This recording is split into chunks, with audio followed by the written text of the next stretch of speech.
নমস্কাৰ সকলোকে আজি আকৌ এবাৰ নতুন ভিডিঅ'ৰ সৈতে আজি মই বনাইছো নিচিলা মাছ। নিচিলা মাছ সকলোৰে প্ৰিয় হয়নে? মই কিন্তু বৰ ভাল পাওঁ। এয়া মই বাছি লৈছো। নিচিলা মাছ বাছোতে কেঁচি ব্যৱহাৰ কৰিলে খুব ভালদৰে বাছি ল'ব পাৰি। এয়া মই এটা এটাকৈ সকলো নিচিলা মাছ বাছি লৈছো আৰু এইখিনি ভালদৰে ধুই পেলাই মই নিমখ আৰু হালধি দি পেলাই মাখি পেলাই 10 মিনিট মান ঢাকি থৈ দিছো।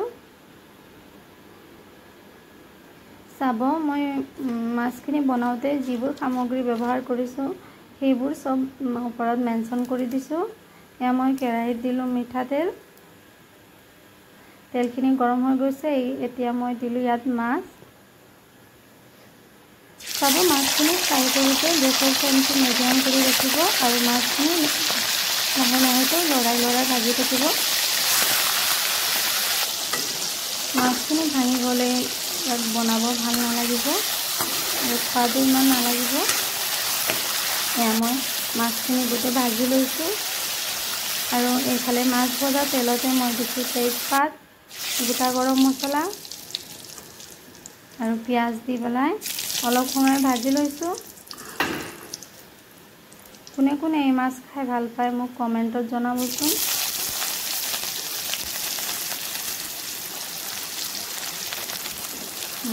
এতিয়া আমাৰ পিঁয়াজখিনি গলি গৈছে। এতিয়া আমি ইয়াত মছলা দি যাম। এটা জলকীয়াও দিছোঁ। এয়া দিছোঁ নিমখ,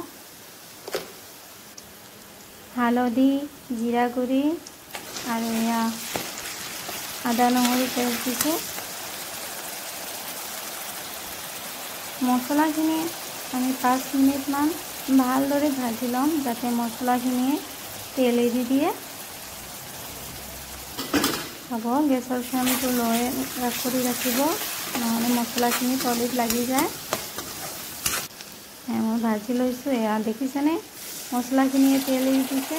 এয়া মই পানী দি পেলাই ভালদৰে ইয়াক ঢাকি থৈ দিছোঁ।